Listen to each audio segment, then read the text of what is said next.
नमस्कार दोस्तों, मैं हूं तुषार गौतम और आपका हमारे इजी सॉल्यूशन क्लासेस में एक बार फिर से स्वागत है। दोस्तों, जैसा कि आप सभी भली भांति जान चुके हैं कि 6 मई से हमारे एग्जाम इवेंट सेमेस्टर के शुरू होने वाले हैं, जिसकी अब आप जोर और शोर से तैयारी में लग गए होंगे और अगर नहीं लगे हैं तो लग जाइए। सभी दोस्तों से अपील है कि ज्यादा से ज्यादा आप हमारे इजी सॉल्यूशन क्लासेस की मेंबरशिप को ज्वाइन कर लें, जिससे कि आप आने वाले एग्जाम के prediction paper, solution, PDF format में नोट्स और भी एनी अदर जो है बेनिफिट्स ले सकें।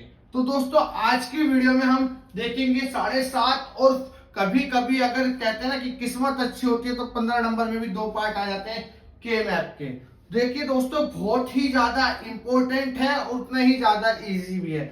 बस थोड़ा सा ध्यान लगाएंगे आप तो आपका ये लगा लीजिए बेड़ा पार हो जाएगा। लेकिन दोस्तों देखिए, के मैप को आपको थोड़ा सा ध्यान से देखना पड़ेगा। कुछ रूल्स हैं, कुछ मीनिंग्स हैं, कुछ फॉर्मेट्स हैं, उनको फॉलो अप करेंगे और आसानी से इसको बना लेंगे। तो दोस्तों देखिए, सबसे पहले के मैप क्या होता है?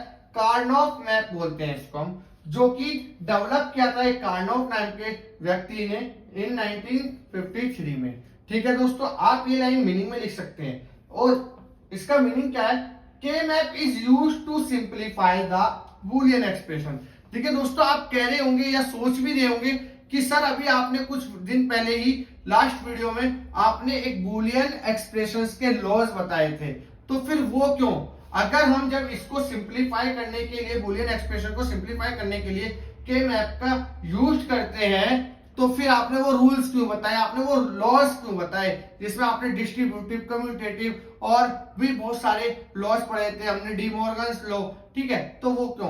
तो दोस्तों देखिए, यहाँ पर क्या है कि ये पिक्टोरियल फॉर्मेट में उसको सॉल्व करता है, के मैप को सिंप्लीफाई, के मैप की मदद से सिंप्लीफाई करता है और विदाउट यूजिंग बूलियन लॉज और थ्योरम। मैं बताया ना, तो उसकी जरूरत नहीं है। ये कहीं ना कहीं, क्योंकि आपको वहां पर ध्यान रखना पड़ता है कि भाई x plus x dash equal to 1 होता है, तो आपको वहां पर चीजें लॉज को याद रखना पड़ रहा था, थ्योरम को याद रखना पड़ रहा था। यहाँ पर ऐसा नहीं है, ये पिक्टोरियल फॉर्मेट में के मैप की मदद से आपकी बूलियन एक्सप्रेशंस को बहुत ही आसान तरीके से सिंप्लीफाई कर देगा। तो दोस्तों देखिए, फॉर्मूला क्या होता है इसका कि हमें कैसे पता चलेगा कितने मतलब फॉर्मेट जो हमारा कितना बनेगा, कितने बाइट की जो है हमारी उसमें सेल्स कितनी होंगी। ठीक है, तो 2 की पावर n अगर है, मतलब n जो भी है हमारा नंबर ऑफ वेरिएबल होंगे और हम उसको 2 की पावर में रख देंगे, तो उसकी मदद से हमें पता चलेगा। अभी हम देखेंगे, जब इसको एक एग्जाम्पल के तरीके से समझेंगे तो हम आसानी से इन सब चीजों का मतलब समझ जाएंगे। इसके कुछ रूल्स है दोस्तों कि रूल्स फॉर क्रिएटिंग इन के मैप। के मैप को बनाने के लिए क्या क्या रूल लगते हैं? सबसे पहले नंबर, नो जीरोज अलाउड। के मैप को बनाने के लिए जीरो अलाउड नहीं होता। देखिए, सबसे पहले मैं आपको सब कुछ बताऊंगा, फिर आपको एक बार और बताऊंगा। ये ग्रुप कैन बी वर्टिकल और horizontal but can not be diagonal. आप जो ग्रुप बनाएंगे उसमें वर्टिकल बनाएंगे और हॉरिजॉन्टली बनाएंगे, मगर डायगोनली नहीं बनाएंगे। ठीक है, ओवरलैपिंग अलाउड, आपको ओवरलैपिंग अलाउड होगी। ठीक है, group should be as large और पॉसिबल। ग्रुप आपके कितने भी बन सकते हैं, ज्यादा से ज्यादा, लेकिन वो पॉसिबल होने चाहिए। ग्रुप मस्ट कंटेन, ग्रुप जरूर बनेगा, ऐसा नहीं है कि ग्रुप नहीं बनेगा, कुछ ना कुछ ग्रुप जरूर बनेगा ही बनेगा। ठीक है, पेयर ऑफ ग्रुप 2, 4, 6, 8 सेल्स, मतलब जो आप ग्रुप बनाएंगे वो 2 सेल्स का भी बना सकते हैं, 4 का भी बना सकते हैं, 8 का भी बना सकते हैं, 3 का नहीं बनेगा, 5 का नहीं बनेगा, मतलब इसी सीरियल से चलता चला जाएगा, 2, 4, 8 ऐसे, और 8 से ज्यादा आपको जरूरत भी नहीं पड़ेगी। दोस्तों देखिए, एग्जाम्पल के तौर पे मैं बता देता हूं, वेरिएबल का हम बनाएंगे के मैप का फॉर्मेट। कैसे बनेगा? देखिए, 2 की पावर 2 करेंगे, क्योंकि हमने अभी पढ़ा था कि कैसे पता चलेंगे कितनी सेल है, तो 4 आएगा और 4 कितनी बनेगी, सेल्स बनेगी 4। तो इसको हमने एक स्क्वायर की शेप में बनाया और इसको फिर हमने इसको डिवाइड कर दिया, ये हमारा 4 सेल बन गई है। इसके अंदर हम वैल्यूज का नाम देंगे, सेल्स का नाम देंगे, उन सेल्स का नाम देखिए 0, 1, 2, 3, 4 सेल्स का नाम हो चुका है। और यहाँ पर एक ए आएगा, एक बी आएगा, क्योंकि 2 वेरिएबल थे, एक ए होगा, एक बी होगा, एक्स वाई भी हो सकते हैं। ठीक है, तो यहाँ क्या होगा, 0, 1, 0 का मतलब बी बार या डैश, और 1 का मतलब सिंपल बी।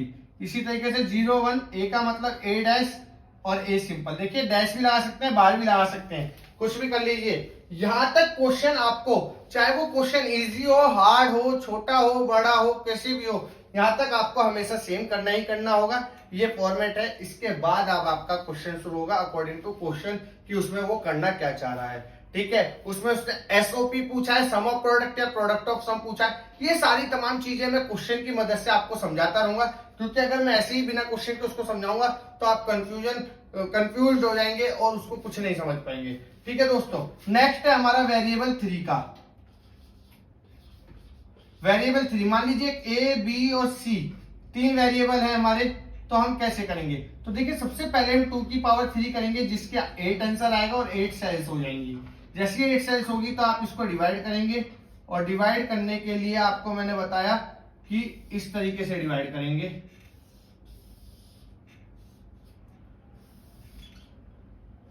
एक और ये 2। देखिए अभी 8 नहीं हुए हैं तो एक और बढ़ा देंगे। ये देखिए 8 सेल्स हो गई हैं, इसमें 8 सेल्स हो गई हैं, तो यहाँ पर आपका ए आ जाएगा, यहाँ पर आपका बी सी आ जाएगा। तो तीनों यूज हो गए वेरिएबल। सबसे पहले इनके अंदर की काउंटिंग दे देंगे हम।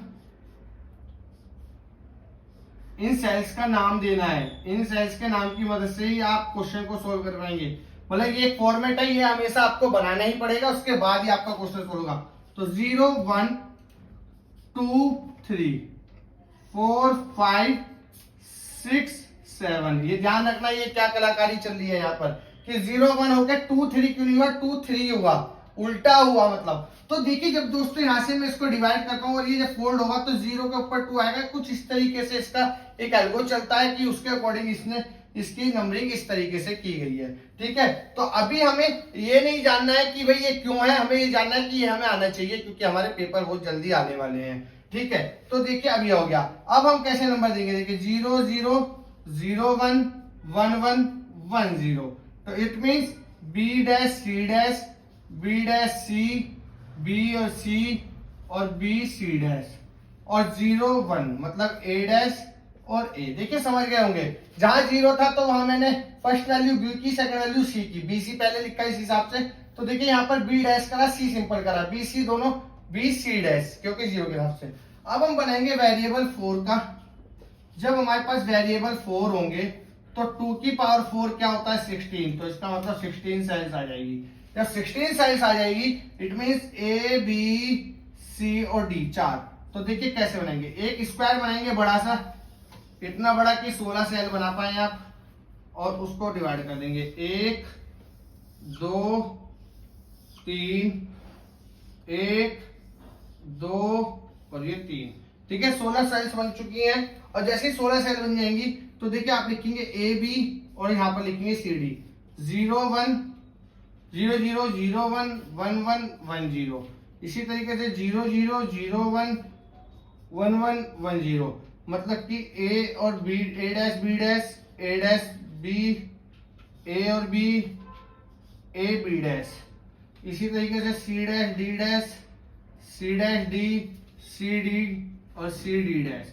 काउंटिंग कैसे करेंगे? देखो 0 1 2 3 4 5 6 7। अब देखिए इसी तरीके से ऐसे भी तो फोल्ड होगा, तो इसीलिए यहां से काउंटिंग ना शुरू होकर यहां पर होगी। 7 पे खत्म हुई, 8 9 10 11, फिर यहां पर पढ़ेंगे 12 13 14 और ये 15। ये इसकी काउंटिंग का तरीका है। तो दोस्तों देखिए आपको ये फॉर्मेट है, यहां तक आपको हमेशा सेम ही करना पड़ेगा, चाहे वो 3 वेरिएबल का हो, 4 वेरिएबल का हो या 2 वेरिएबल का हो। उसके बाद आप क्वेश्चन को अप्लाई इसमें करेंगे, देन आप उसका एक सॉल्यूशन निकाल पाएंगे। ठीक है, ये सभी रूल्स क्या हैं मैं क्वेश्चन की मदद से नेक्स्ट वीडियो में आपको बताऊंगा। आज की वीडियो में सिर्फ इतना ही, मिलते हैं बहुत जल्द नेक्स्ट वीडियो में। जब तक ले जय हिंद, जय भारत।